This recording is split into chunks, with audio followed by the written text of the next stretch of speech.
Ils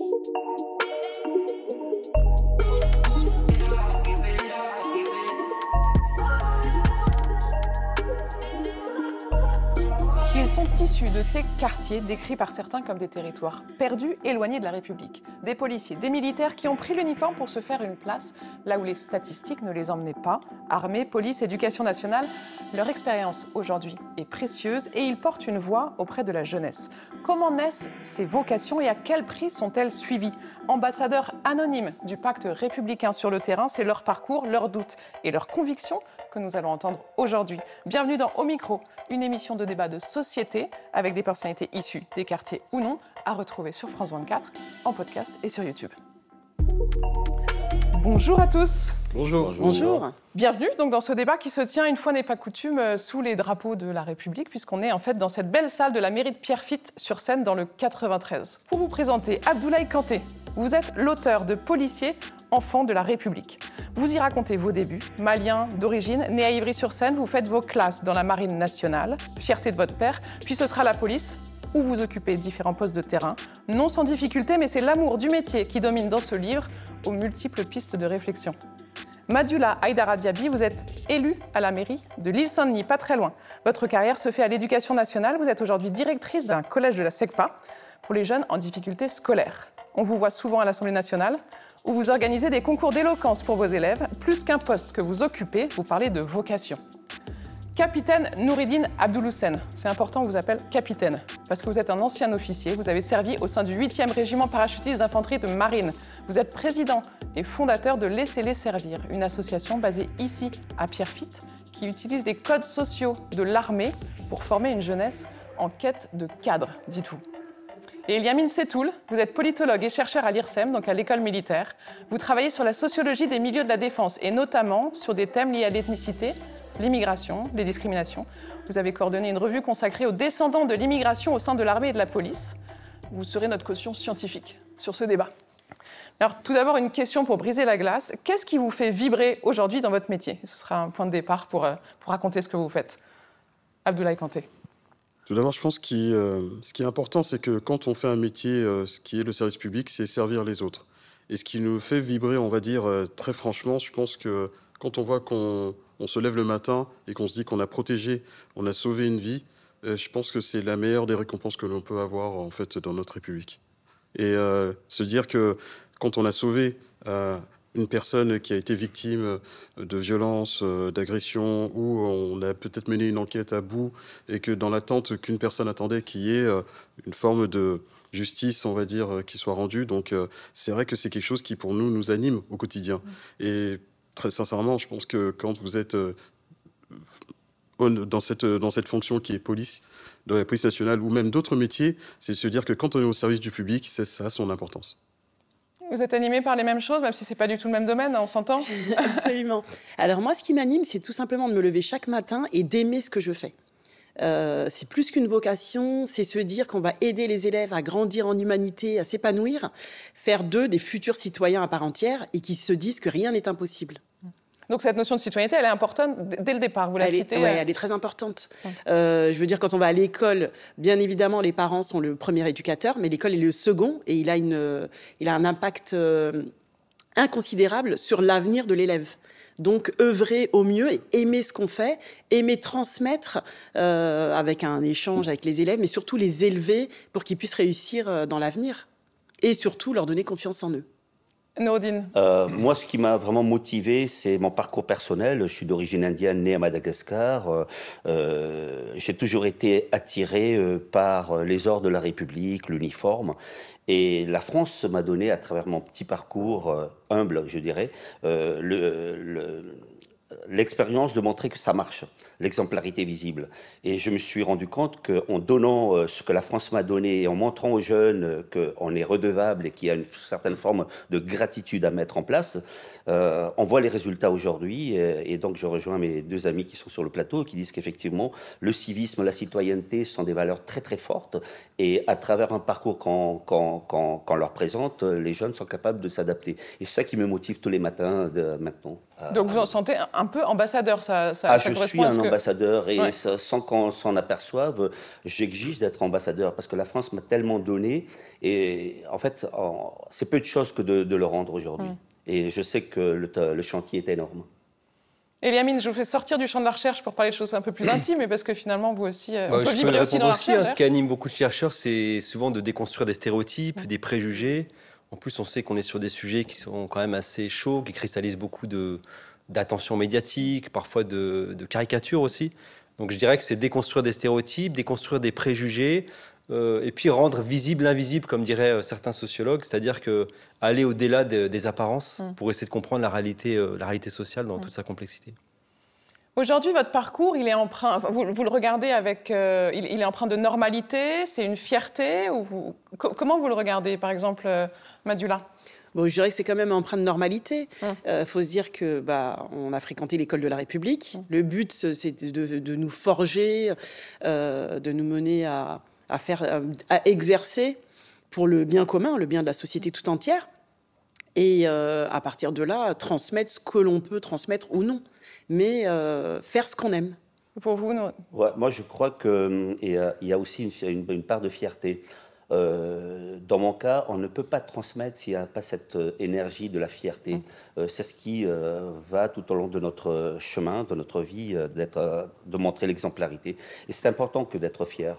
Parce que c'est ce qui nous... En fait, c'est notre phare dans la vie de tous les jours. Cette fierté, ces valeurs de la République. Alors aujourd'hui, on les met en avant, ces valeurs-là, parce que je pense qu'il y a manque de valeurs de République. C'est pour ça qu'on les met en avant. Il y a lacune. Mais ces valeurs de la République, ils sont en nous, dans nos sociétés ancestrales. En fait, on n'a rien construit de nouveau. Et le savoir-vivre ensemble, je ne sais pas si on y viendra, mais le savoir-vivre ensemble, c'est justement un carrefour de ces compétences, de ce vouloir-faire qu'on mettra ensemble. Donc fierté, oui, absolument. Et alors pour vous, Abdoulaye? Je pense que ce qui est intéressant, c'est qu'il y a on va dire le terme valeur de la République. Parce que ce qui fait que justement la République fait que nous sommes tous et un ensemble, tous ensemble, malgré la complexité humaine, la complexité de ce que l'on est, mais on se retrouve tous devant un socle, ça s'appelle le socle républicain. Et aussi, je pense que des personnes qui viennent d'ailleurs, qui notamment issues de l'immigration, etc., doivent, je pense, on va dire, porter ce porte-étendard, ce qu'on appelle être ambassadeur, ou soit peut-être un facteur d'identification pour ceux qui doutent. Je pense qu'à travers aussi mon métier, à travers aussi mon parcours et aussi le fait que justement je suis dans une institution qui parfois est décriée par rapport à certains stéréotypes, par rapport à certaines histoires, etc., mais aussi d'expliquer qu'il peut y avoir des difficultés, mais aussi en tant que facteur d'identification, je peux vous dire que vous pouvez aussi l'être, vous pouvez aussi être à cette place, parce que cette place, vous la méritez, à savoir avec du travail, mais aussi en respectant aussi les valeurs de la République et en vous sentant, je fais aussi un petit hommage à mon livre aussi, en étant un enfant de la République. Donc vous dites que ça peut créer une sorte de déclic. Est-ce que vous pourriez nous parler de votre déclic, vous, jeune? Comment vous allez vers ce métier-là? J'ai appris à aimer ce métier-là parce que justement, ça m'est arrivé à 17 ans et 6 mois, je m'engage dans la Marine nationale. Donc je sors du cocon familial et vraiment je vais dans l'inconnu.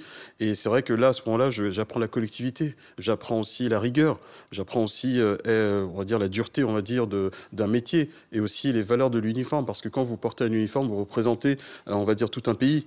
Et c'est vrai qu'à ce moment-là, donc après mes 3 ans d'armée, naturellement, je ne me voyais pas faire autre chose, je ne me voyais pas faire vendeur ou autre, donc servir les drapeaux. Donc la continuité était de reporter un autre uniforme et aussi servir les Français au quotidien. Et c'est de là que, de facto, vous arrivez petit à petit à épouser ce métier et ses valeurs et aussi à vous dire que justement, ça a un sens en fait. Avoir du sens dans ce que vous faites. Madula, qu'est-ce que vous comprenez, jeune, si vous replongez quelques années en arrière, la Madula adolescente, des principes républicains? Qu'est-ce que vous en connaissez? Qu'est-ce que j'en connais? Alors, les principes républicains, tout à l'heure, je disais que l'éducateur premier, c'est la famille, les parents. Moi, mon papa, paix à son âme, il nous a donné une éducation avec l'amour de la République. À 18 ans, nous, on est 7 frères et sœurs, tout le monde devait avoir sa carte et aller voter. Donc ça, c'était le premier geste fort. À 18 ans, on allait en file indienne avec le papa, en famille, voter. Donc, la transmission des valeurs de la République, de dire pour être considéré, il faut agir. Il faut être partie prenante, faut s'investir, s'impliquer, faire du bénévolat. Ça, si les familles ne l'insufflent pas aux enfants, je ne vais pas dire que ça ne se fera pas, mais déjà, quand on l'insuffle, c'est beaucoup plus facile. Et là, on se dit, il faut s'engager, s'investir, faire des choses. Donc ensuite, nous dire que rien n'est impossible, qu'on pourra faire des études longues, oui, même si on est issu d'un quartier, on n'est pas moins doué que d'autres. Il faut juste s'investir, travailler. Et ensuite, nos parents, ce qui nous inculquaient aussi, c'était les activités socio-éducatives et sportives. Être inscrit au sport, nous, c'était obligatoire. Impossible de se dire école, bibliothèque, sport. Voilà, c'était vraiment les choses incontournables, faire même 2-3 sports en même temps, ce qui a permis d'ailleurs à mes 2 frères d'être champions du monde de boxe. Mais c'est une hygiène de vie qui va permettre de s'épanouir. Donc il faut tout un village, alors je dirais, pour former un citoyen à ce moment-là. Oui, on peut dire ça. Oui. Et vous disiez, vous faites une différence, en fait, enfin, pas que vous faites une différence, mais vous voyez ça chez les élèves, ceux qui ont été accompagnés par la famille et ceux pour qui on part de zéro. Complètement. Et c'est pour ça que là, le système scolaire français est intéressant, en tout cas sur nos territoires, puisqu'il y a une classification des établissements, REP, Réseau d'éducation prioritaire renforcé, qui vont permettre d'avoir plus de moyens dans les établissements pour faire des choses.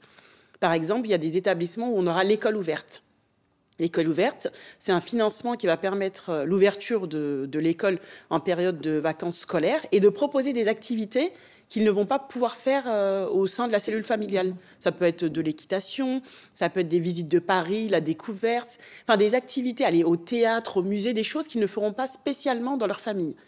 Et là, on leur apporte un petit plus. Ça peut être aussi... Vous parlez de curiosité, en fait, là, d'essayer de créer une curiosité chez le... C'est ce qu'il faut. Susciter la curiosité, l'envie de faire, de découvrir, enrichir l'intellectuel des élèves. Je vous interromps quelques secondes pour dire au revoir à nos téléspectateurs. Ça fait déjà 12 minutes qu'on est ensemble. Mais la conversation continue sur tous nos réseaux, et notamment sur YouTube et en podcast. Alors rejoignez-nous sur les plateformes si vous n'y êtes pas déjà. Noureddine Abdouloussen, cette puissance de l'éducation, c'est ça aussi qui vous a porté vers ces métiers-là ? Alors, c'est important ce que disait ma collègue à l'instant. L'éducation, c'est très, très important. Et puis, il faut qu'il y ait un continuum, hein, famille, les amis, l'école. Et l'école, bien sûr, c'est très important. Mais on voit très bien qu'aujourd'hui, le paysage des offres change, puisque on voit très bien que l'école fait l'école ouverte. Et c'est un peu... Alors, on peut discuter autour, hein, mais c'est quand même de l'animation. Posons-nous quand même cette question, pourquoi l'école est obligée de faire l'école ouverte, donc quelque part l'animation. Moi, c'est une vraie question que j'ai envie que l'on pose. Je vais vous répondre. Alors moi, je ne suis pas d'accord avec le terme animation. Il y a de l'animation, mais il y a toujours le volet pédagogique. Je vous donne un exemple. On a parlé du concours d'éloquence que j'ai mis en place depuis 2018. Et au sein de l'école ouverte, on peut proposer des ateliers autour de l'éloquence, le savoir parler, savoir s'exprimer. Et ça fait partie des compétences que les élèves doivent maîtriser. Quand ils passent un oral, l'oral du CFG, Certificat de formation générale pour les élèves de la SECPA, ils doivent savoir s'exprimer, utiliser le bon mot. Et dans l'école ouverte, dans les ateliers qu'on peut proposer, puisqu'on est force de proposition, on peut proposer ateliers éloquence, art oratoire, s'exprimer, les jouxtes verbales, ce qui vont élever nos élèves. Donc, ils vont le faire de manière ludique. C'est peut-être là où vous employez le mot animation, je ne sais pas. Mais aussi, il y aura un apport riche pour la continuité. Ça va leur servir aussi bien dans leur vie personnelle que dans leur vie professionnelle. Quand ils vont aller chercher un stage, ils sauront se présenter, ils ne seront pas timides, ils seront... J'aimerais qu'on revienne sur vraiment vos expériences et votre éducation à vous. Dans quelle mesure elle vous a amené vers ces métiers-là ? Est-ce qu'il y a eu un discours, justement, familial qui vous a amené vers les métiers de l'armée ? Et on reviendra aussi sur votre père. Totalement. Moi, mon père me disait, et je rejoins beaucoup ce qui a été dit, hein, je ne suis pas en contradiction, bien au contraire. Mon père me disait, sois ministre, sois docteur, etc. C'était des valeurs, même si tu es chômeur. Je veux dire, il disait, aie des diplômes, aie une posture, aie de la noblesse. Et ça, c'était important, parce que ça nous permettait de nous réfléchir quand on était face au mur. J'ai eu, comme tout jeune, des doutes de choix, quand on arrivait au carrefour des choix, puis des échecs qui auraient pu me détruire. Et l'éducation que mes parents m'ont donnée, et surtout parce qu'il y avait le côté immigration. venant dans un pays qui n'est pas le nôtre, même si on avait les papiers, on était français. Donc je rappelle que vous êtes d'origine indienne, D'origine indienne, né à Madagascar. Mes ancêtres ont été tirailleurs malgaches, c'est comme ça qu'on est devenus français. Et on est très fiers d'ailleurs de porter l'uniforme dans la famille. Nous y étions, c'est-à-dire qu'il y avait quand même un discours, si le drapeau flotte bien, c'est grâce à nous. Vous voyez, alors qu'on était à des milliers de kilomètres. On y reviendra parce qu'il y a la question aussi peut-être d'une certaine ingratitude. C'est très puissant. Donc, quand je suis arrivé en France dans les années 85-86, je me suis bien rendu compte que à la fin du service militaire, parce qu'il était déjà presque question, le service militaire, est-ce que c'est important ou pas? Et je me suis rendu compte que si on ne donnait pas une colonne vertébrale à la maison, comme l'a dit ma collègue tout à l'heure, à l'éducation nationale, c'est-à-dire que si à la maison, il n'y a pas le narratif qui va bien, vous pouvez faire toutes les animations, toutes les écoles ouvertes, etc., vous ne porterez pas, vous ne serez pas ambassadeur. Et ça m'a été appris très jeune. Je suis de pratique musulmane, je ne veux pas entraver la laïcité, mais mon éducation m'a tellement bien formé, je dirais pour moi, hein, je ne demande pas à ce que ça soit partagé, mais je suis capable aujourd'hui d'accepter ce que sont les autres. C'est-à-dire que s'il y a une fête religieuse, etc., qui rentre dans le cadre du savoir-être, d'un savoir-être ensemble, mais ça ne me pose aucunement de problème, je ne suis même pas dans ces débats-là. Donc vous voyez, c'est ça qui fait que je suis dans un cap que je tiens à garder, et c'est ce que j'essaie de diffuser auprès de mes jeunes. Et c'est ce parcours-là qui me semble intéressant. Eliamine Setou, vous vouliez réagir par rapport à ça? Parce que vous avez quantifié scientifiquement tout ça aussi.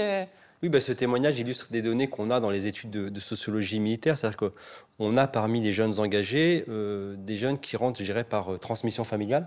Petits-enfants de tirailleurs sénégalais, petits-enfants de tirailleurs algériens, petits-enfants de harkis. Donc c'est quelque chose qui se transmet, je dirais, de père en fils. Et parallèlement à ça, on a aussi beaucoup de jeunes pour qui l'armée exerce un véritable magnétisme, dans le sens où il est vrai que l'armée recrute de manière assez méritocratique. C'est-à-dire que vous pouvez venir d'un quartier très populaire, très pauvre. Si vos potentiels physiques, votre potentiel auditif et visuel le permet, vous pouvez vous retrouver dans un régiment d'élite. Et ça confère aux armées une image extrêmement positive, extrêmement méritocratique, qui permet aussi de comprendre la diversité qu'on a aujourd'hui au sein des armées. Parce qu'aujourd'hui, dans un régiment, vous pouvez trouver des jeunes issus de quartiers populaires, des jeunes issus de milieux de centre-ville, des jeunes issus de milieux ruraux, des ultramarins. Et c'est peut-être même la dernière institution aujourd'hui en France qui agrège, je dirais, autant de diversité sociale, autant de diversité régionale. Toutefois, vous évoquez la notion de rhétorique de la dette. Est-ce que vous pouvez nous expliquer ce que c'est, en fait, dans la logique justement de ces descendants de l'immigration? Oui, alors parmi certains segments de la population issue de l'immigration, notamment post-coloniale, il y a les effets d'une mauvaise cicatrisation du passé colonial. Et il est vrai que pour certains qui ont connu dans leur famille, dans leur chair, certaines conséquences de la guerre d'Algérie, je pense à la torture. Et d'ailleurs, on le voit encore aujourd'hui avec toute la difficulté d'évoquer certaines pages. On l'a vu avec la polémique récemment avec le journaliste Michel Apathy. Pour certains, c'est pas forcément naturel de s'engager dans l'armée française parce qu'il y a cette espèce de blessure historique qui continue d'irriguer, je dirais, l'environnement familial. Mais c'est quand même très minoritaire. Ce que montrent les études sociologiques aujourd'hui, c'est que vous avez dans les régiments des petits-enfants... cette histoire, elle est un peu ancienne, en fait, maintenant. Et on voit avec la nouvelle génération que c'est en train de s'effacer progressivement. Oui, mais toutefois, il y a aussi une réalité des discours, justement, post-coloniaux aujourd'hui, des études, etc. Donc, c'est des choses qu'on discute. Est-ce que ça ravive, justement, ces espèces de ressentiments, ou est-ce que, au contraire, ça assainit la relation aux institutions telles que l'armée? Ça dépend du discours. Vous avez des discours qui vont être plus radicaux, décoloniaux, qui vont, je dirais, cristalliser de la tension, qui vont réactualiser les tensions coloniales. Je pense à un mouvement comme les indigènes de la République, qui ont un discours quand même assez critique. Et puis vous avez, parallèlement à ça, tout un discours qui essaie d'apaiser les choses, d'être dans une espèce de réconciliation, de verbaliser ce qui s'est passé, de créer, notamment au niveau artistique, des films, des BD, etc., qui vont contribuer à verbaliser, catharsiser, diraient les psychanalystes, cette histoire qui continue de cristalliser, qu'on le veuille ou non, encore des tensions et des passions. Abdoulaye Kanté, cette histoire-là, vous l'avez en tête quand vous intégrez l'armée, enfin surtout la police, on va parler plutôt de la police, ou est-ce que non, c'est loin de vous tout ça? Non, C'est très justement dit parce que je pense qu'effectivement, quand il y a une histoire qui a existé et qui ne doit pas être niée, l'important c'est de faire en sorte qu'elle ne soit pas, on va dire, qu'elle ne revienne pas, qu'on ne on fasse pas ce qui s'est passé dans le passé. Nous ne sommes pas tributaires de ce qui s'est passé par rapport à l'histoire. Mais je pense qu'effectivement, il ne faut pas la nier, mais il faut l'expliquer. Souvent, quand je suis en contact avec certains jeunes qui ont des doutes et qui me posent beaucoup de questions à travers mes déplacements parce qu'ils me disent ouais, qu'on aimerait bien te ressembler, on aimerait bien rentrer dans la police, mais le problème c'est que voilà, ils sont racistes, ils font du contrôle aux faciès, il y a beaucoup de discrimination, et moi je ne me vois pas, est-ce que c'est pas une honte de porter l'uniforme? Et très simplement, très sincèrement, je leur explique que ce qui fait la richesse aussi de notre institution police, c'est que effectivement, elle est ouverte aussi, comme un peu à l'armée aussi, avec une forme de diversité. Et il y a encore plus de problématiques parce qu'elle officie beaucoup dans l'urbanisme et tout ça, donc vraiment des interventions du quotidien. Mais expliquer que je pense que ce qui fait la force, on va dire, de notre institution, c'est que cette diversité bien récente est arrivée, elle est en train de s'imposer parce qu'il faut qu'il y ait je reviens aussi sur le terme, de facteurs d'identification. Évidemment, ne pas nier certaines discriminations, mais évidemment qui restent encore minoritaires, mais se dire qu'à travers ma présence, à travers aussi, on va dire l'aura, à travers aussi ce que je peux essayer d'infuser dans la tête de certains, leur dire que, écoutez, c'est possible parce que nous y sommes, et aussi nous pouvons faire changer aussi certaines idées reçues, parce que nous avons ce sentiment d'appartenance à l'uniforme de la République, et aussi se dire que, au final, quand vous allez vous pousser la porte d'un commissariat, vous aurez vraiment une diversité, donc des personnes qui sont des ultramarins, des personnes qui viennent, on va dire, d'Algérie, ou bien même aussi des personnes asiatiques. Donc c'est ce qui fait cette fameuse richesse, qui avait du mal, on va dire, à s'imposer, notamment aussi dans l'institution police, parce qu'on n'avait pas l'habitude de voir ce type de personnes. Mais ce qui fait aujourd'hui notre richesse, c'est bien aussi cette diversité qui est bien présente.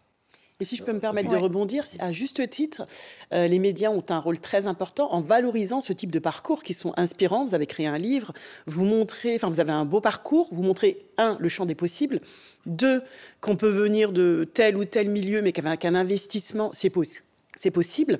Et ça, c'est intéressant. Et les médias doivent beaucoup plus valoriser ce qui peut se faire. C'est vrai, mais ce qui est aussi difficile aussi parfois, c'est que quand vous prenez ce genre de parcours, c'est que vous devez aussi accepter aussi certaines embûches, on va dire des obstacles. Voilà, qui des fois, c'est ce que j'allais dire. Ça. J'anticipe sur votre en lisant le bouquin, on se rend compte que c'est pour ça que je dis non sans difficulté.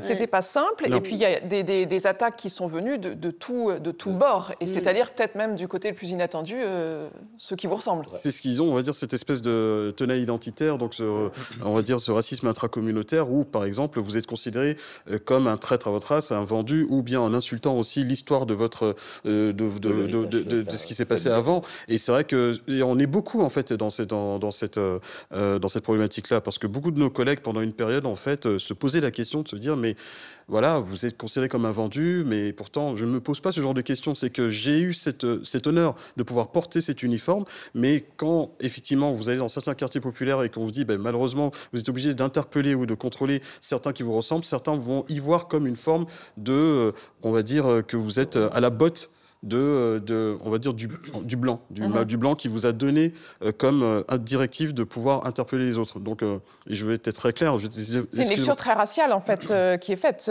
Très raciale, mais aussi de l'autre côté, de part et d'autre, certains estiment que vous n'avez pas, on va dire, votre place dans cette police qui, pour eux, ont, on va dire, des stéréotypes pour dire que ce sont des personnes, on va dire, de couleur blanche qui doivent porter uniquement cet uniforme. Donc, en fait, si vous voulez, des personnes qui sont issues de cette diversité sont, excusez-moi, je vais être un peu familier, le cul entre deux chaises, parce que on essaie de leur ramener, on va dire, leurs conditions. Et pourtant, ceux qui sont dans ces métiers-là, mais en fait, se posent même pas la question. Au contraire, ils ont juste un seul ADN, c'est évidemment la République, l'uniforme, et servir aussi le citoyen, peu importe son origine, sa couleur de peau, etc. Noureddin Abdeloussam. Moi, je vais rebondir sur ce qui vient d'être dit. Il est très difficile de prendre ce chemin-là, parce que effectivement, c'est le parcours que j'ai eu aussi, faire face au boulet de notre communauté. Effectivement, c'est perçu comme ça, mais c'est de moins en moins vrai. Mais ce qui est quand même mal vécu chez des gens qui deviennent ambassadeurs de ces projets, de ces actions, c'est le regard incompris d'une certaine hiérarchie. Parce qu'à un moment donné, on ne peut pas s'arrêter en plein milieu du gué. C'est pas possible. comme il le disait très bien notre ami, à un moment donné, on est obligé de faire de la pédagogie. Et dès lors que vous faites de la pédagogie, vous êtes engagé. Et à un moment donné, il y a un choix à faire, c'est-à-dire que soit vous vous engagez dans le compromis, et alors là, vous allez régresser, soit vous vous affirmez, mais avec beaucoup d'apaisement. Donc ce chemin intellectuel est très difficile pour nous quand on le prend, mais en plus, il est, je dirais, fratricide et assassin, dès lors qu'une certaine forme de hiérarchie ne nous comprend pas et avec des positions partisanes. Et ce qui est, sans vous couper, je pense que depuis un certain temps, en fait, pourquoi j'ai pris, on va dire, la parole aussi pour essayer de faire bouger les choses, parce qu'il y avait dans le narratif, on va dire, institutionnel, vous êtes un peu familier, le circuler, il n'y a rien à voir. Mais voilà. Quand vous êtes un service public et que vous êtes au service du public, c'est inentendable, en fait, inaudible par rapport aux citoyens. Et je pense qu'il faut peut-être essayer d'apporter cette chose et que, pour moi, je le pousse à fond. Expliquer nos actions pour être mieux compris. Absolument, des deux côtés d'ailleurs, hein, que ça soit vers le public, jeunesse, etc., de la communauté, au sens le plus large du terme, mais aussi aux gens qui nous entourent, qui sont nos partenaires, parce que c'est souvent mal compris, et ça fait mal. C'est assez énergivore. Vous voulez réagir? Oui, juste par rapport à peut-être 2 éléments. Déjà, je pense qu'il faut distinguer la police et l'armée, c'est pas tout à fait la même chose. Je pense que les tensions sont plus fortes au sein de la police, parce que comme ça a été dit, il y a cette question de l'urbanisme, etc. Et puis, si on regarde un peu, parce que les sociologues aiment bien regarder les choses sur le temps long, on se rend compte que depuis les années 60, 70, 80, la situation, même si c'est encore tendu parfois dans certains commissariats, certains régiments, etc., la situation est quand même meilleure que dans les années 70, 80, 90, ne serait-ce que statistiquement au niveau des bavures, par exemple. On a l'impression aujourd'hui qu'il y a beaucoup de bavures, etc. Il y en a, bien sûr, il y en a trop, mais il y en a beaucoup moins que dans les années 70, 80 ou 90.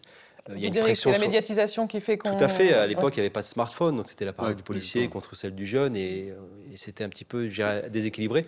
Aujourd'hui, n'importe quel manque de déontologie peut être filmé par un jeune, et c'est mis sur YouTube, c'est vu des centaines de milliers de fois. Donc il y a une pression aussi sur l'institution policière pour faire un travail plus rigoureux, etc. Donc ça aussi, c'est des éléments qui ont changé et qui montrent que si on s'inscrit sur le temps long, il y a quand même plutôt une amélioration des choses. Moi, je dirais que ce que vous avez évoqué est juste, et c'est la raison pour laquelle il faut déconstruire la perception qu'a les jeunes par des actions concrètes. Votre livre, il serait intéressant de le valoriser un peu plus. Pourquoi pas faire des séances au sein de l'éducation nationale, en parler, parce que vous parlez justement des obstacles et des défis. Et ce qui est intéressant, c'est que justement, à travers, pas que pour mon livre, mais c'est qu'au-delà même, c'est que j'interviens dans les écoles, dans des structures qui sont assez compliquées, notamment, j'étais à Sciences Po il n'y a pas longtemps, j'étais dans un lycée professionnel qui sont justement assujettis à des problèmes de RICS et aussi des problèmes aussi de citoyenneté. Et je fais aussi, au sein de l'Hexagone, on va dire plus de 200 interventions. Oui, évidemment, les gens qui me demandent à venir leur parler, parce que quand vous représentez quelque chose, et justement, à travers une institution qui est tant décriée, qui justement cristallise et où beaucoup ont des interrogations, et que quand vous êtes une personne qui est issue de ces quartiers, qui leur ressemble et qui peut essayer de leur apporter une certaine, on va dire, expérience, ça ne veut pas dire non plus que je détiens toute la vérité, parce qu'en face aussi, il y a des histoires. En face aussi, il y a des interactions qui sont peut-être à la fois négatives ou positives, ou même qui posent des questions par rapport à la police. Et je pense que quand vous arrivez avec un discours pédagogique, qui sort du champ institutionnel, mais tout en essayant d'expliquer les choses, je pense qu'en face, et je peux vous dire qu'il y a des résultats. Parce que, et comme vous l'avez dit, des fois, les médias, il y a cette tendance à vouloir essayer de faire parler. Enfin, quand on fait parler, c'est qu'on va mettre le doigt sur quelque chose qui va essayer de susciter, on va dire, le buzz. Mais en fait, quand il y a de positif, j'ai une petite question. Est-ce que vous avez douté? Ça vous est arrivé de douter? Et vous parlez de vos doutes, justement, auprès de la jeunesse, parce que je pense que c'est quand même important, même pour se reconnaître aussi. Quand vous êtes au service du citoyen, et il faut savoir que nous, en tant que policiers ou toutes les personnes pompiers ou armées, nous sommes ce qu'on appelle des éponges de la société. Les éponges de la société, c'est quoi? C'est qu'on éponge ce que le citoyen lambda ne pourrait pas voir. Et il faut avoir, on va dire, la tête sur les épaules. J'évoque aussi dans un sujet qui est assez dur, notamment sur la question du suicide, c'est que quand vous êtes assujetti forcément à certaines images ou certaines interventions qui sont très difficiles, il faut avoir cette capacité à pouvoir éponger. Moi, j'ai été primo-intervenant sur les attentats de novembre 2015. Je suis intervenu au Stade de France et j'ai été à l'assaut de Saint-Denis. Et je peux vous dire qu'effectivement, que j'ai vu des images, j'ai ramassé les corps. Et c'est vrai que derrière, oui, ça peut vous apporter une forme de doute. Est-ce que j'ai la capacité, on va dire, mentale de pouvoir tenir cela? Mais en fait, c'est l'éducation. Et c'est ça qui est important, en fait. Quand vous avez l'éducation, évidemment, j'ai vécu au Mali, donc une part de mon adolescence. Et c'est que quand vous avez cette éducation... La notion du dépassement de soi. La notion est se battre. Et quand vous battez, vous avez cette hargne et tout, vous dites, mais en fait, Je sais pourquoi je le fais. C'est difficile, hein, faut pas nier, mais voilà, à la fin, je me dis que... Donc, vous avez votre intime conviction, mais est-ce que vous avez douté de l'institution, c'est-à-dire des valeurs pour lesquelles vous êtes aujourd'hui, justement, vous en êtes un représentant, vous en êtes dépositaire? Est-ce que, justement, il y a eu des moments de friction comme ça? Oui, souvent quand il y a des épisodes ou certains faits divers et où vous posez des questions, et ce qui est totalement légitime, parce que vous appartenez à ce corps. Mais est-ce qu'on doit se dire que je vais douter et laisser me dire que je vais me dire que ben, ça est arrivé, donc je vais douter, je vais partir? Eh ben non, parce qu'en fait, si on a ce sentiment d'appartenance à ce corps et on se dit qu'on veut que les choses s'améliorent, donc moi, pour moi, je me dis que je ne vais pas accepter la fatalité. Moi, j'ai une question. Vous dites que vous faites 200 interventions dans tout l'Hexagone. L'année dernière, oui. Vous êtes soutenu par l'institution ou c'est à titre privé? Si vous voulez, je dis souvent que ma légitimité, je la dois à personne qu'à moi-même, et j'ai imposé, on va dire, une voix. Alors, une petite anecdote très rapide. Un jour, le directeur général de la police nationale me convoque parce qu'effectivement, médiatiquement, je commence à prendre une certaine aura. Je suis pas syndiqué, j'ai pas de mandat syndical, etc. Et il me dit, ouais, monsieur Kanté, vous me faites chier, mais j'aime ce que vous faites. Donc, il y a la parole institutionnelle, il y a la parole des syndicats et il y a la parole d'Abdoulaye Kanté. Je n'ai pas voulu être personnalité publique et je ne le demande pas. Moi, tout ce qui m'importe, c'est qu'effectivement, la population, cette jeunesse, puisse se dire qu'il n'y ait plus cette peur de la police et se dire qu'on ne veut plus rentrer en contact avec lui. Je prends sur mon temps libre. Vous le prenez sur vous ou c'est l'institution qui vous... Non, mon temps libre. Mon temps libre. Si je peux me permettre de rebondir, en milieu scolaire, nous, on organise ce qu'on appelle les forums des métiers, où justement, donc l'institution permet, en tout cas l'éducation nationale permet d'accueillir des différents corps de métiers. Et on a l'habitude aussi de recevoir aussi bien les pompiers, police, etc., qui viennent à la rencontre de nos élèves pour parler du métier, donc de manière institutionnelle. En tout cas, c'est possible. Nous l'entendons bien que vous puissiez les accueillir, mais moi, c'était les choses auxquelles, quand je parlais au milieu du gué, c'était ça, en fait. À un moment donné, bravo, mais pas trop, quoi. Oui, mais donc, après, je pense ça, que on ne peut pas y aller. Il y a un engagement. Non, mais il y a un engagement, mais aussi, je pense que quand on croit en fait en ce que l'on fait, c'est que c'est vrai qu'effectivement, oui, ça demande beaucoup de temps parce que je travaille aussi, je suis toujours policier actif. Et c'est vrai que derrière, que quand vous voyez certaines choses qui se passent dans notre société, le travail de déconstruction, c'est comme l'a dit très justement notre collègue, c'est en fait, c'est sur le temps long. C'est pas du jour au lendemain quand vous avez arrivé que tout de suite les gens vont se dire ah ben finalement, je crois en ce qu'il fait, je crois en ce qu'ils font. Non, en fait, c'est sur le temps long. Et je pense que si dans une assemblée, par exemple, de 50 élèves ou 50 jeunes, vous arrivez à en convaincre, on va dire, allez, 2, 3, parce qu'on peut pas convaincre, on ne pourra pas sauver tout le monde. Parce que certains ont des discours, et je pense même au sein de la cellule éducative, de familiales, qui sont très ancrés, où ils considèrent que ceux qui portent l'uniforme ou ceux qui représentent les valeurs de la République française ont encore ces blessures coloniales. Et je pense qu'aujourd'hui, quand vous investissez et que quand je donne mon temps, on peut dire que c'est du bénévolat, ou si certains m'invitent, j'y vais vraiment, j'essaie de me rendre disponible, mais parce que simplement, j'y crois. Parce que je ne peux pas me rester sur le fait que notre jeunesse, qui aujourd'hui est pleine de doutes parce que la République n'a pas su leur parler.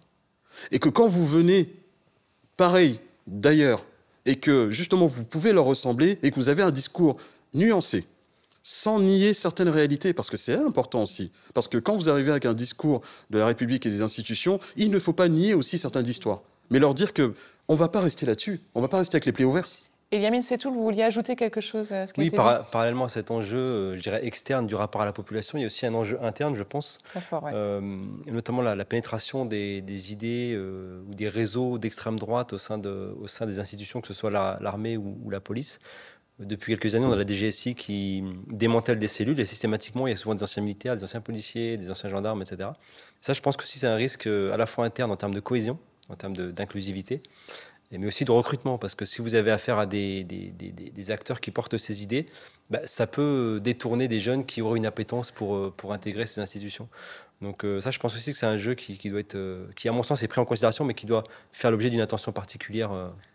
Vous avez ça en tête, vous, quand vous parlez à la jeunesse, justement, que c'est en fait une question de terrain aussi à gagner en interne? Oui, effectivement, parce qu'en interne, je pense que pour être respecté, il faut être respectable, et il faut aussi qu'on ait nos garde-fous, soient vraiment alertes sur certaines situations. Et je m'en refais aussi à l'inspection générale de la police nationale, qui était tant décriée. Après, il y a eu l'histoire des gilets jaunes, des procédures plus de 400 procédures qui ont été émises et que souvent n'apportaient pas certaines réponses. Et c'est vrai que cette institution, avec ce fait de société a dû montrer une forme de transparence, en fait. Et ces rapports sont annuellement mis, on va dire, sur la place publique. Vous pouvez aller sur Internet et tout. Et ça montre aussi cette activité. Qui dit activité dit les audits, dit simplement des inspections voilà, à travers voilà, dans vos fichiers, et aussi voir un petit peu sur vos réseaux sociaux si vous ne véhiculez pas des idées qui sont extrêmes, qui sont contraires aussi à notre déontologie. Et c'est vrai que souvent... Contraires aux valeurs républicaines. Exactement. Et souvent, quand je vais voir certains jeunes, ben, ils ont du mal parce qu'ils disent « Ouais, mais bon, on ne voit pas de l'amélioration. Qui vous surveille si, par exemple, vous déconnez ?» Et c'est vrai que moi, j'ai tendance à mettre aussi en lumière aussi ceux qui nous surveillent, parce que je rappelle encore une fois, on est l'une des institutions les plus contrôlées de toutes les administrations. Et c'est vrai que ça nous oblige, et ce qui est totalement normal et légitime, à pouvoir avoir une forme d'exemplarité. Mais après, ceci dit, le policier reste un humain avec toutes ses difficultés, toutes choses. Mais ceci dit, quand vous faites face au public, cela ne vous empêche pas d'être exemplaire parce que nous avons une déontologie à respecter. Très bien. Je voulais rebondir avec vous, capitaine Abdoul Houssen, parce que justement, vous, dans votre association, vous avez choisi de mettre en avant l'uniforme. Oui. Et j'aimerais comprendre pourquoi et qu'est-ce que ça apporte dans votre démarche éducative. Alors, tout d'abord, on est les seuls à faire ça en France.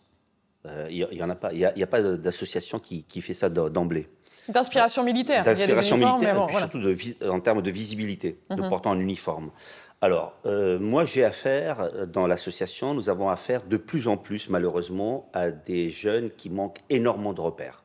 Aujourd'hui, quand j'ai commencé il y a une vingtaine d'années, c'était des émeutiers de Villiers-le-Bel, etc., donc 17-18 ans. Aujourd'hui, je les ai à 9 ans.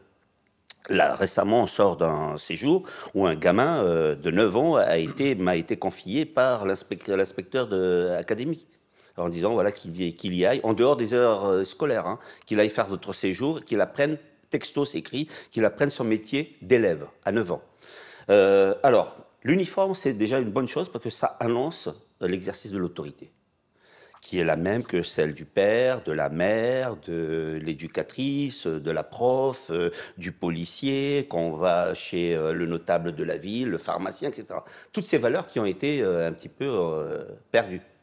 Donc, l'annonce de l'uniforme, c'est l'annonce de l'exercice de l'autorité.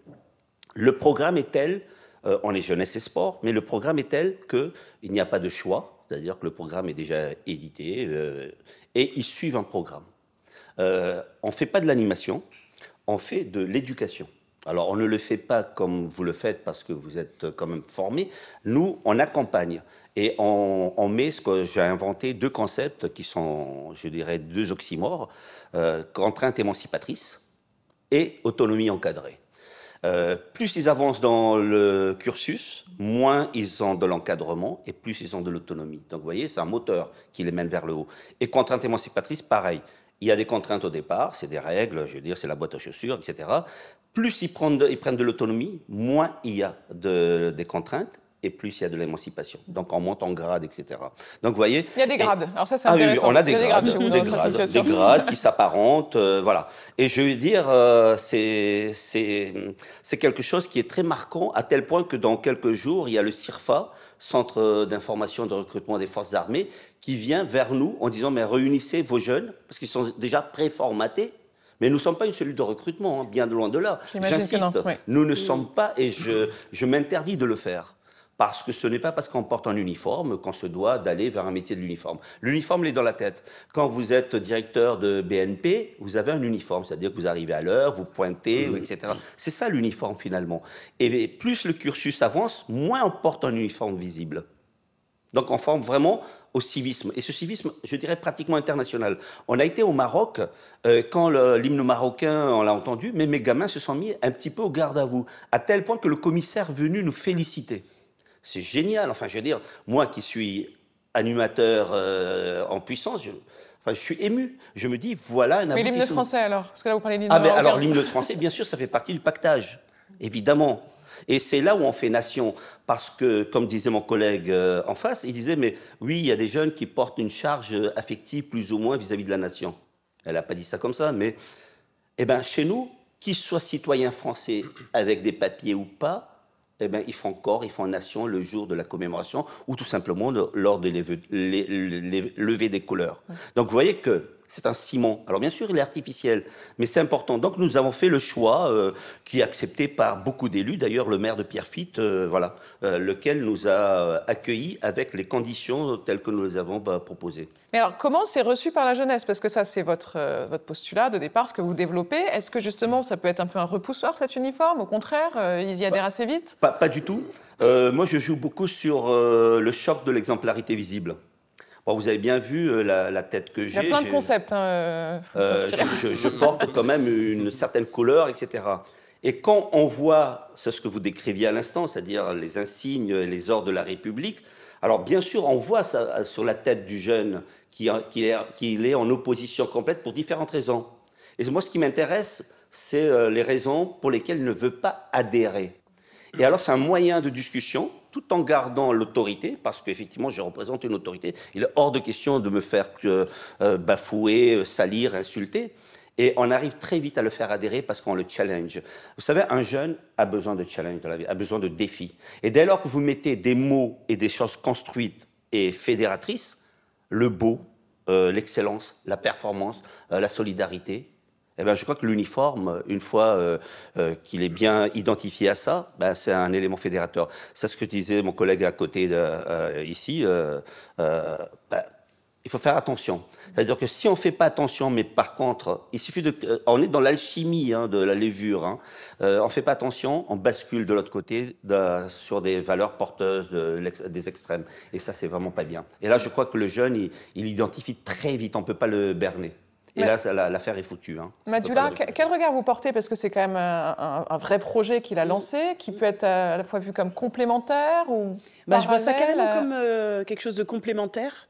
Parce que je sais que, par exemple, nous, les élèves qui sont... Alors, il y a plusieurs formes d'exclusion quand ils commettent quelque chose qui doit être sanctionné. Et on les extrait de l'établissement, et il y a des structures qui les accueillent pour les faire réfléchir à leur comportement, etc. Donc je pense qu'il y a une passerelle à faire, venir voir ce que vous faites, leur faire comprendre, parce que vous avez parlé d'autonomie, mais avec un cadre, c'est tout ce que nous, on essaye de leur transmettre.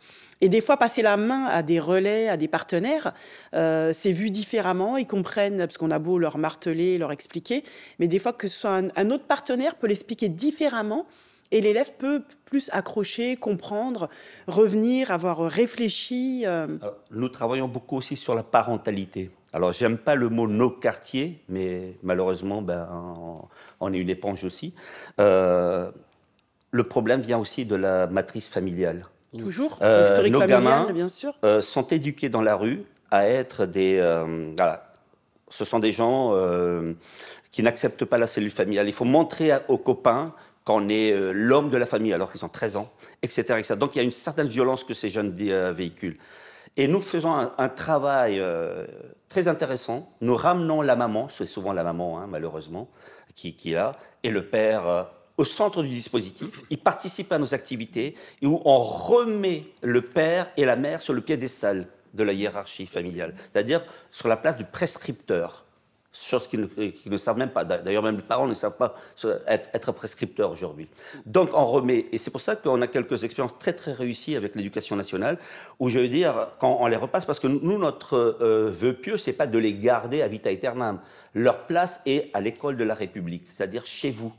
Donc, les ramener apaisés. Et alors, dans un premier temps, ce n'est pas qu'ils fédèrent ou ils adhèrent, ce qu'on veut, c'est qu'ils appliquent le règlement. C'est-à-dire que quand je vais voir la CPE, je n'interviens pas dans le bureau alors qu'il est au téléphone et puis je m'impose. Voilà. Je ne vais pas faire de limitation, mais c'est ça. C'est je tape à la porte et j'attends ça joint. Rien que ça, c'est un marqueur qui est très fort. Et si la CPE ne la reçoit pas, eh bien, sans animosité, je repars et je reviens. Et c'est là où je trouvais très intéressant votre approche, l'éloquence, etc. Ça les remet au centre du village, au centre du monde. Peut-être un mot sur l'uniforme, parce que ça fait écho à des recherches que j'ai menées. Et c'est vrai que l'uniforme matérialise d'une certaine manière l'égalitarisme républicain. Il y a beaucoup de jeunes qui vous disent « moi, je cherchais un stage, j'ai galéré parce que j'habitais tel endroit, j'avais telle couleur de peau, etc. » Mais l'uniforme, le fait de mettre tous les jeunes derrière la même apparence physique, ça, c'est quelque chose d'apprécié, en fait. Parce qu'il y a une forme de méritocratie, etc. Un deuxième aspect qui me semble intéressant, c'est la contenance. C'est-à-dire que l'association de notre capitaine, Nandine, Baisser les serviettes. apporte une forme de contenance psychologique. Et ça, c'est très important pour des jeunes qui ont vécu dans des familles un peu chaotiques, difficiles, etc. Et moi, je fais la connexion avec mes travaux sur la radicalisation. Énormément de jeunes, avant de se radicaliser, pour de bon, ont été à un moment donné attirés par le métier en uniforme et le métier des armes. Moi, je compte plusieurs dizaines de djihadistes partis en Syrie qui ont tenté d'intégrer l'armée française avant de...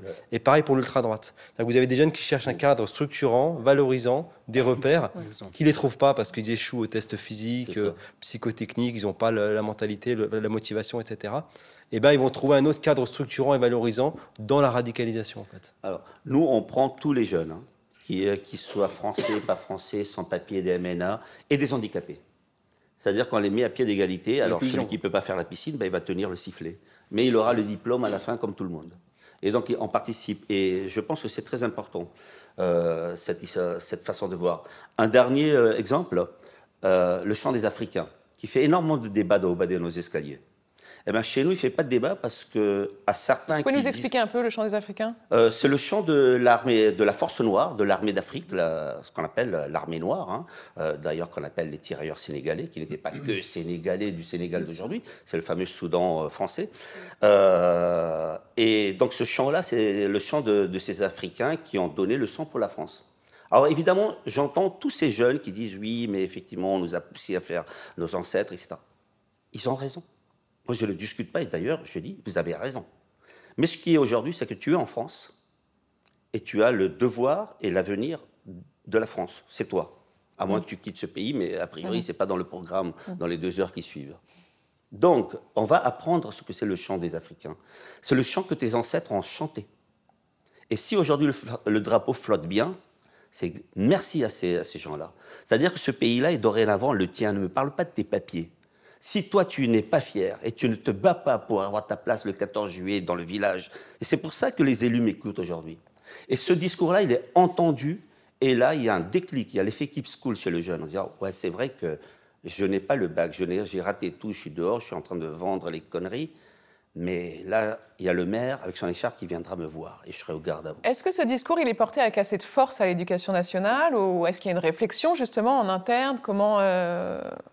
Alors, j'ai envie de dire qu'il y a toujours une réflexion. Après, ça dépend comment c'est amené. Il y a des personnes qui vont le faire de manière plus énergique que d'autres. Mais ce qu'il faut, c'est le transmettre. On avait les cours d'éducation civique anciennement. C'est là où ça aurait été intéressant vraiment de le développer. Mais on peut le faire différemment, à travers un projet. On peut transmettre ce type de choses. C'est surtout redonner, j'insiste beaucoup, une certaine forme de fierté, pas gratuite, pas de l'achat. Si tu fais ça, tu vas aller au Disney, on va te payer. Non, non, la fierté, ça ne s'achète pas.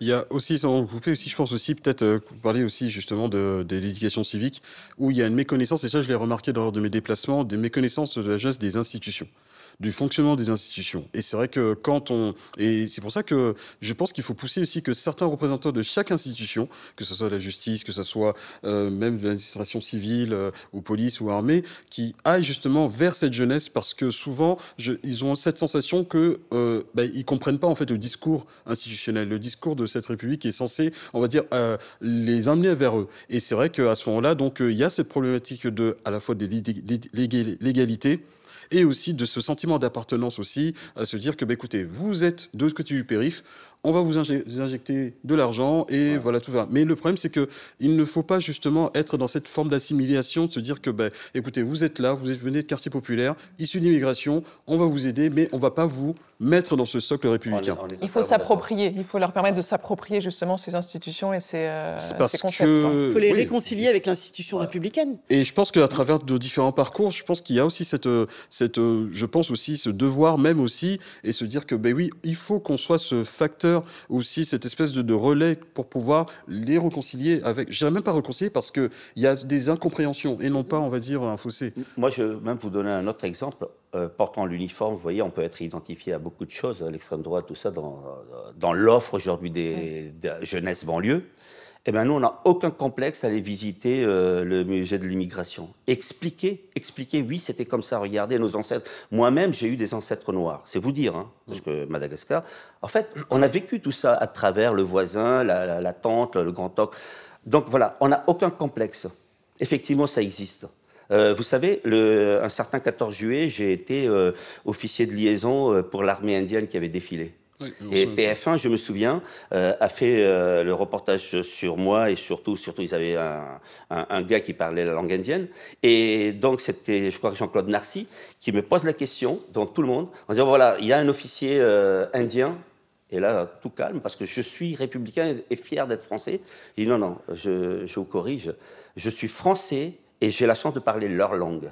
Et ce qui est très intéressant, c'est que... On remet, et ça n'enlève rien en moi d'indianité. Et je trouve que même que ce qui est intéressant, c'est que vous prenez l'exemple qui est pour moi très, très bien, c'est le 14 juillet. Parce que l'anecdote, c'est que moi, j'ai eu la chance de défiler lors du 14 juillet, donc c'est là en tant que marin, en tant que policier, j'ai aussi fait la protection là-bas. Mais aussi, c'est vrai que souvent, je réveille mes filles très tôt le matin, parce que souvent, chaque fois qu'il y a un 14 juillet, j'ai des ados, donc du coup, ils disent non, mais viens voir un petit peu. Et aussi, il y a aussi ce moment d'histoire, ce moment d'explication.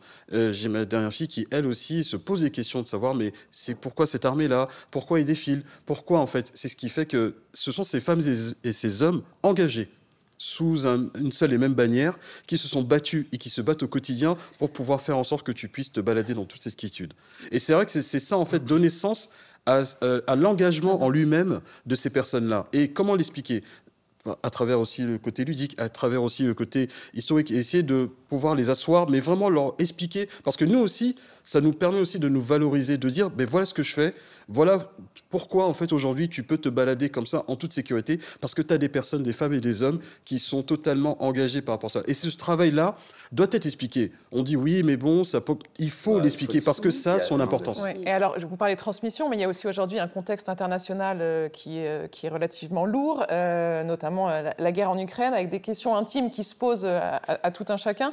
On sait qu'il y a eu des sondages, près d'un jeune sur deux se dit prêt à rejoindre l'armée si la France était impliquée dans un conflit.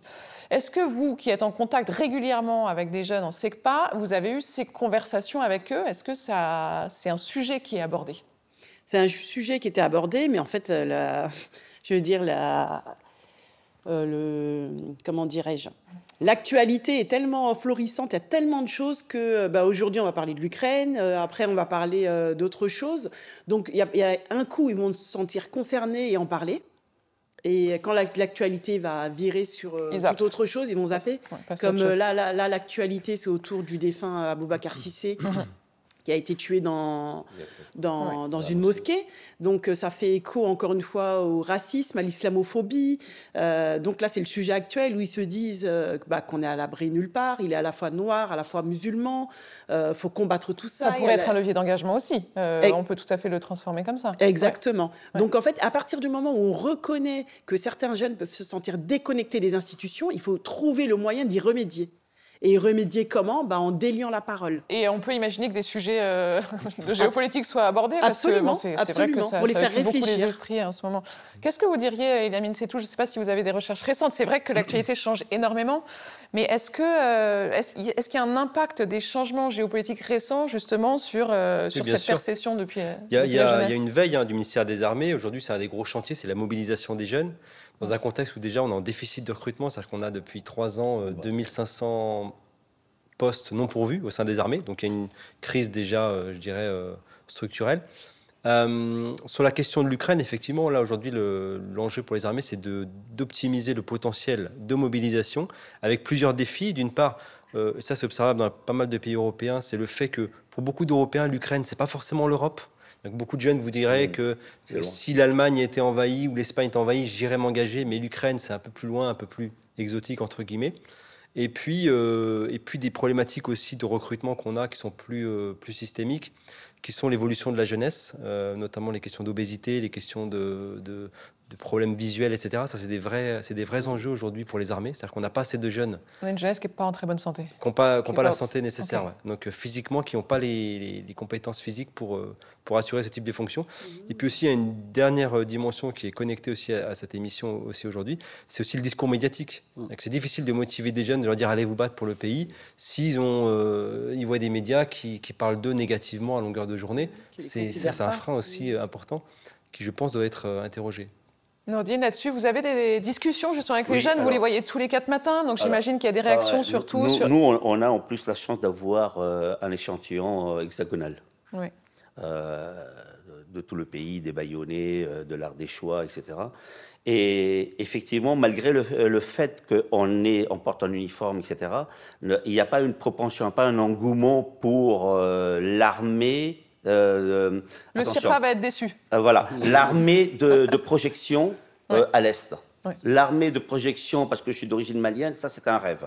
Ouais, je vais patrouiller, voir Makoma Tata et lui montrer que je suis français. Ça c'était un mythe qui existait quand on était en Afrique. Aujourd'hui, on est parti de l'Afrique.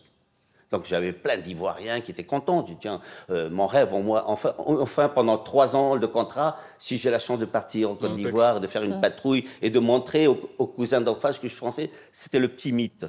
Ça c'est fini. Ces mêmes gamins, quand vous leur dites que bon, il y a peut-être une projection à l'est en hiver en plus, quand ils voient que c'est moins 50 degrés et qu'il y a des tranchées, nous on le voit parce qu'on est très rustique dans nos séjours, etc.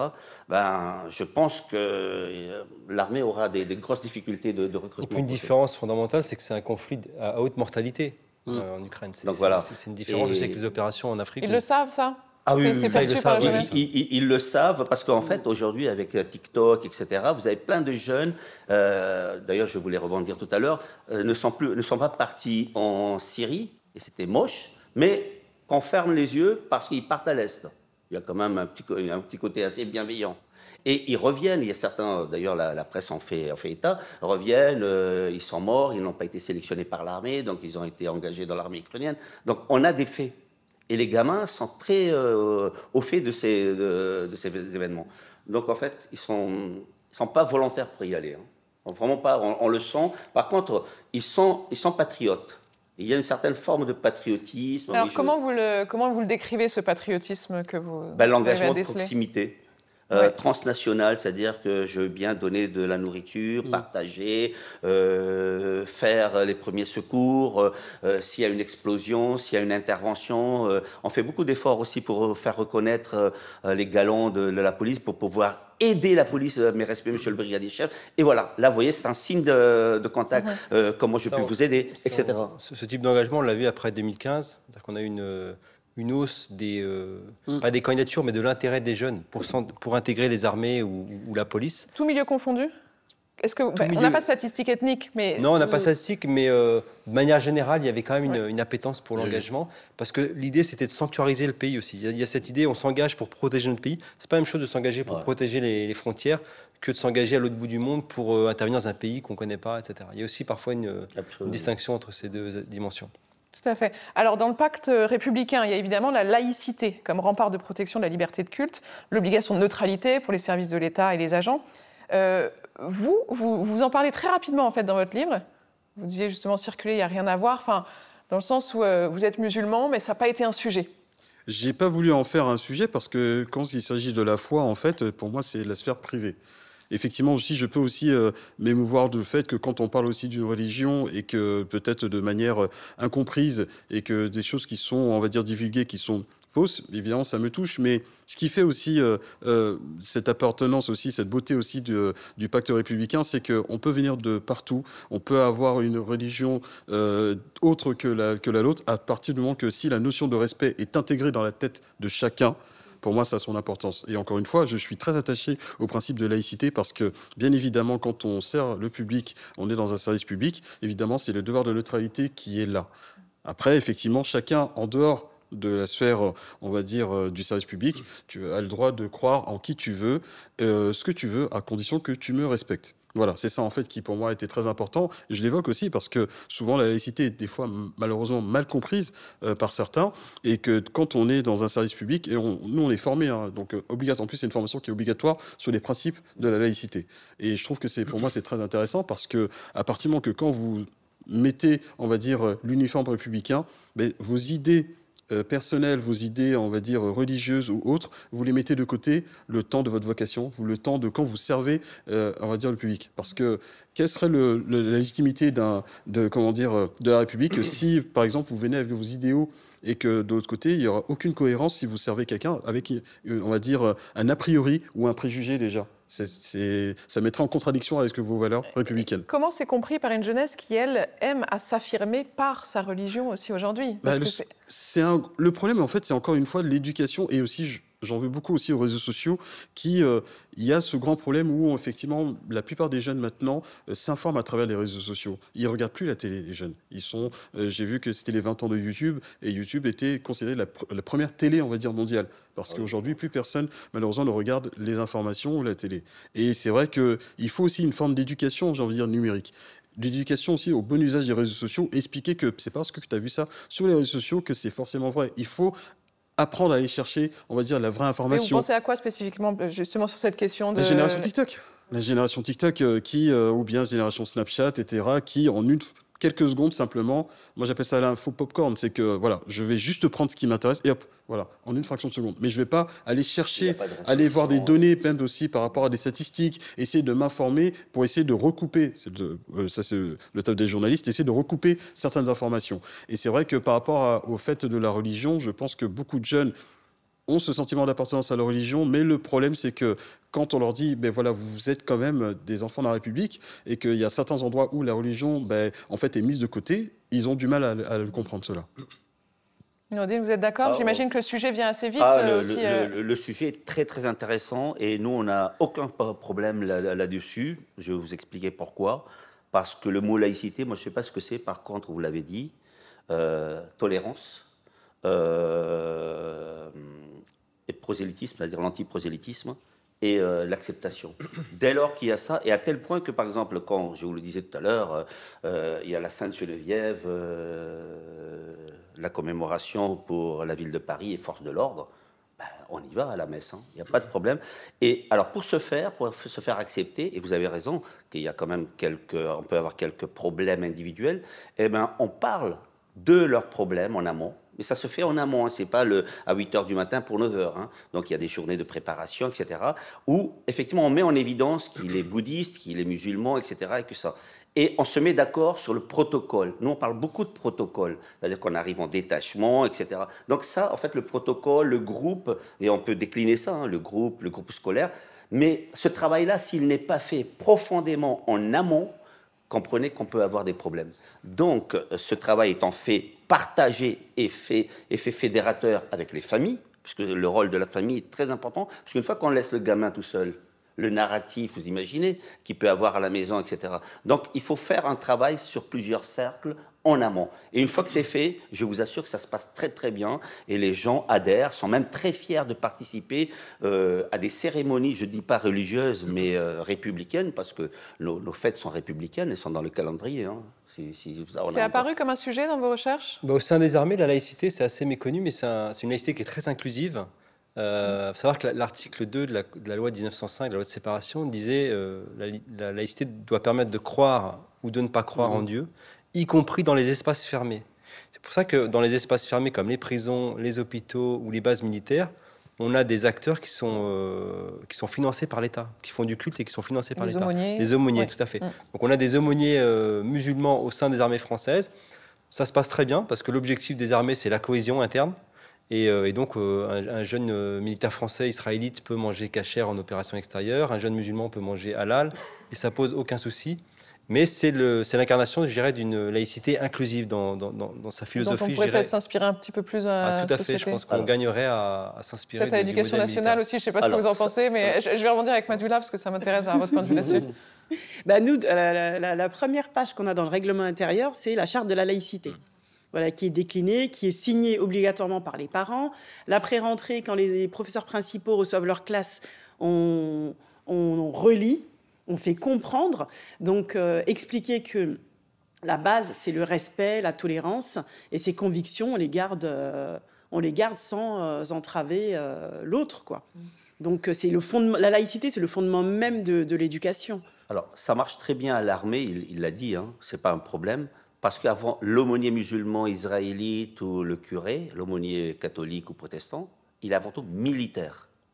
Et donc, il a une formation. Moi, j'ai assisté à l'arrivée d'un jeune imam d'origine malienne qui n'avait aucune base militaire, et que l'armée a rendu psychologiquement militaire, c'est-à-dire qu'il savait il pouvait se mouvoir dans le groupe.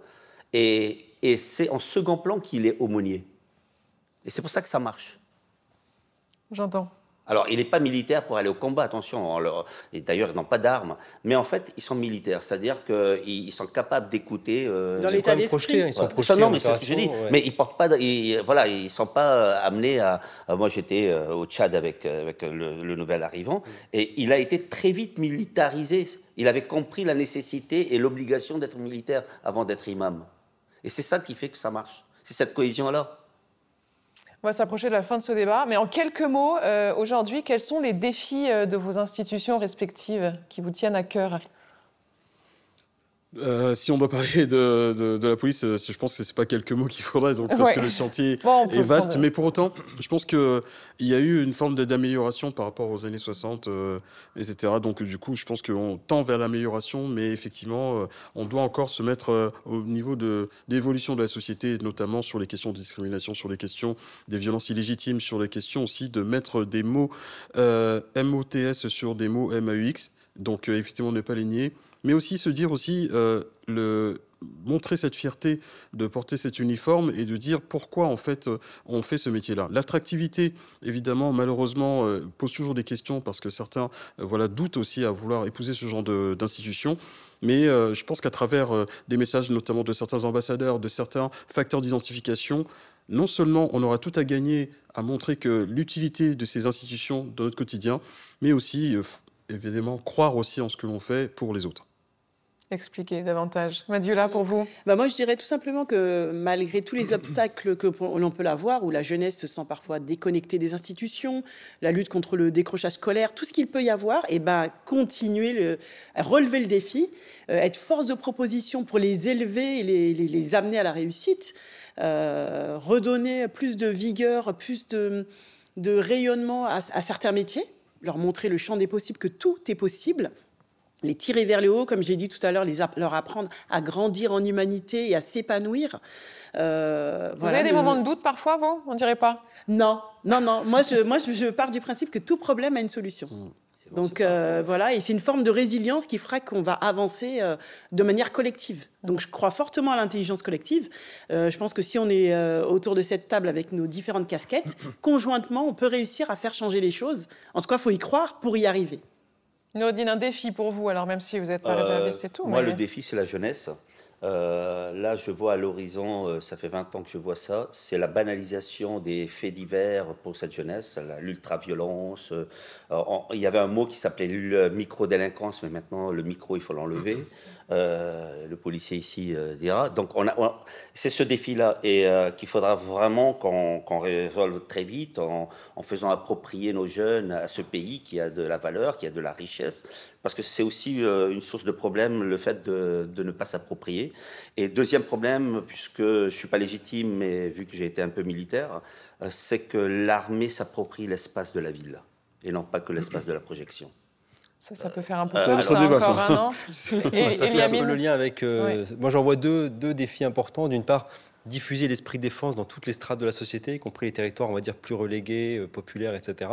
Et il y a des réflexions actuellement à l'école de guerre portées par des officiers comme Karim Louardi, par exemple, qui pensent à un maillage territorial national de diffusion de l'esprit de défense à travers des tiers-lieux de défense, etc. Un deuxième aspect qui me semble important, c'est la diversification des élites militaires.